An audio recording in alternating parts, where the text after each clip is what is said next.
শীত কিন্তু চলেই আসলো। আর শীতে ফুলকপি, গাজর, বাঁধাকপি, বরবটি কি না পাওয়া যায় বলেন? শীতকাল মানেই হচ্ছে নানান ধরনের ফ্রেশ সবজি। আর তাই আজকে আমি আপনাদের সাথে সেই সকল শীতের সবজি দিয়ে একটা লেটকা খিচুড়ি রান্না করে দেখাবো।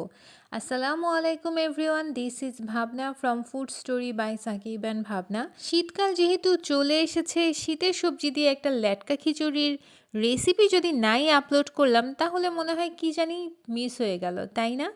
আর তাই আজকে আপনাদের সাথে শেয়ার করব আমি কিভাবে বাসায় সবজি দিয়ে খিচুড়ি রান্না করি সেই রেসিপিটি। আর এই রেসিপি ফলো করে আপনারাও যদি সবজি খিচুড়ি রান্না করেন, যারা সবজি খেতে চায় না তারাও কিন্তু অনায়াসে খেয়ে ফেলবে। সো দেরি না করে ভিডিও শুরু করছি। আজকে আমি যেহেতু সবজি দিয়ে খিচুড়ি রান্না করব, সো আমি কিন্তু অনেক ধরনের সবজি এখানে নিয়ে নিয়েছি। আমি এখানে আলু, গাজর, সিম, বরবটি, ফুলকপি, আরও অনেক ধরনের সবজি যেগুলো ছিল, বেসিক্যালি বেগুনও ছিল, আমি কিন্তু আজকে বেগুনও অ্যাড করেছি সবজিতে। সো কেউ আবার ভাববেন না যে বেগুন দিয়ে সবজি। অনেস্টলি বললে খেতে কিন্তু খুব দারুণ লাগে। সো আপনারাও কিন্তু ট্রাই করে দেখতে পারেন।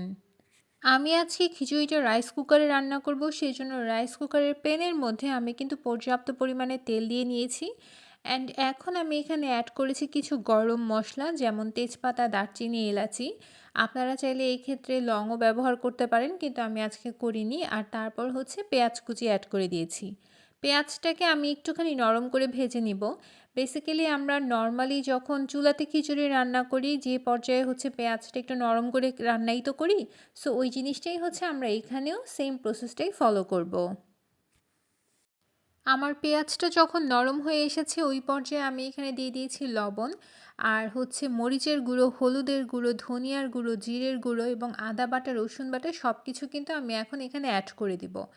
অনেকে হচ্ছে সবজি খিচুড়ির মধ্যে দেখা যায় যে সব কিছু একসাথে মিশিয়ে তারপর হচ্ছে মশলাগুলো দিয়ে তারপর রান্না করে, কিন্তু আমার কাছে মনে হয় যে সবজিগুলো যদি একটু আলাদাভাবে রান্না করা যায়, আলাদাভাবে কষিয়ে রান্না করা যায়, সেটার টেস্টটা আমার কাছে একটুখানি বেটার লাগে। সো আমি সবসময় এভাবেই চেষ্টা করি রান্না করতে। কিন্তু আপনারা যারা ওইভাবে রান্না করতে চান তারা হচ্ছে সবজিটাকে কিন্তু আরেকটু ছোট করে কেটে নেবেন, তাহলে দেখা যাবে যে সবজিটা একটু তাড়াতাড়ি কুক হতে পারবে।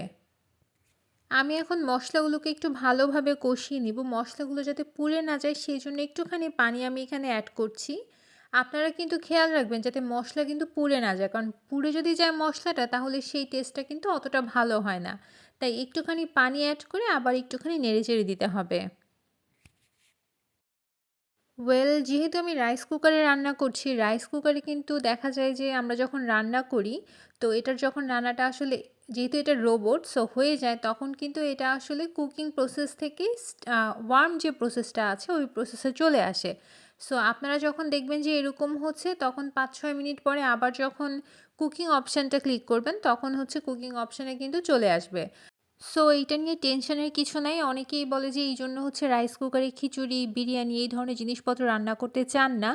আমার চ্যানেলে কিন্তু আমি রাইস কুকারে কী করে বিরিয়ানি রান্না করতে হয়, কী করে তরকারি রান্না করতে হয়, বিভিন্ন সবজি দিয়ে মাছও কিন্তু রান্না করে দেখিয়েছি।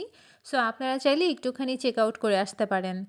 আর এদিকে আমি কিন্তু সবজিগুলো দিয়েও কিন্তু 5 মিনিটের মতো হচ্ছে এটাকে ভালোভাবে কষিয়ে নিয়েছিলাম। তারপর এখানে পানি অ্যাড করেছি। আমি এখানে নর্মাল পানি অ্যাড করেছি সবজিটা রান্না হওয়ার জন্য। সো এখানে কিন্তু গরম পানি ব্যবহার করার কোনো প্রয়োজন নাই। আমি এখন সবজিটাকে ভালোভাবে কুক করে ফেলবো। সবজিটা কিন্তু রাইসটা যখন দিব তারপরেও কিন্তু কুক হয়ে যাবে। সো সবজিটা যখন দেখবেন যে 80% কুক হয়ে গিয়েছে, সেই পর্যায়ে আমি এখানে চাউল দিয়ে দিয়েছি। অর্থাৎ আমি এখানে মসুরের ডাল এবং যে পোলাও চাউল আছে সেটা আগেই ভালোভাবে ধুয়ে প্রসেস করে রেখেছিলাম, সেটাই আমি এখানে অ্যাড করে দিয়েছি। আপনারা যদি চান এক্ষেত্রে মুগ ডালও ব্যবহার করতে পারেন। আমি আজকে শুধুমাত্র মসুর ডাল দিয়ে হচ্ছে এই সবজি খিচুড়িটা রান্না করে দেখাচ্ছি।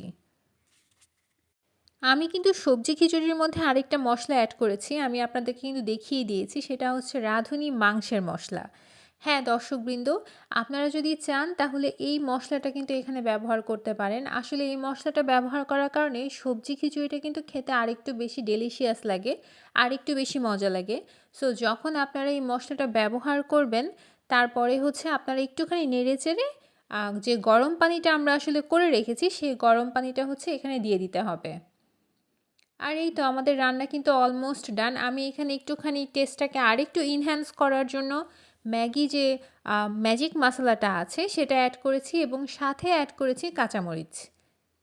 যেহেতু আজকে আমি সবজি দিয়ে ল্যাটকা খিচুড়ি রান্না করছি, সো একটুখানি পানি কিন্তু থাকবে। আর আমার খিচুড়িটা কিন্তু একদম রেডি হয়ে গিয়েছে। মুঠো ভর্তি ধনেপাতা দিয়ে আমি খিচুড়িটা এখন নামিয়ে নিব। আর একটুখানি পেঁয়াজ বেরেস্তা করে আমি কিন্তু খিচুড়ির উপরে দিয়ে দিয়েছিলাম। এতে আসলে কালারটাও সুন্দর দেখায়, খেতেও কিন্তু খুব দারুণ লাগে। সো আমি এই কাজটা সবসময় করার চেষ্টা করি। আপনারাও চেষ্টা করবেন যে খিচুড়ি রান্নার পরে একটুখানি পেঁয়াজ কুচি যাতে এই খিচুড়িতে অ্যাড করা যায়। আর এই তো আমার খিচুড়িটা কিন্তু একদম রেডি হয়ে গিয়েছে। দেখতে কতটা সুন্দর লাগছে, তাই না? আসলে শীতকালের সকাল বলি বা শীতকালের রাত, শুধু একটা রেসিপি দিয়েই কিন্তু রাতের খাবারটা পুরোপুরি কমপ্লিট হয়ে যায়। এখানে আছে সবজি, এখানে আছে ডাল, এখানে আছে ভাত। সো আমার মনে হয় এই খিচুড়ির সাথে অন্য কিছু আসলে আর একদমই লাগে না। সো একদম পরিপূর্ণ একটা ডিশ হচ্ছে এই খিচুড়িটা। সো এই শীতকালে খিচুড়ি যদি মিস করতে না চান তাহলে অবশ্যই শীতের সবজি দিয়ে খিচুড়িটা কিন্তু রান্না করে ফেলবেন।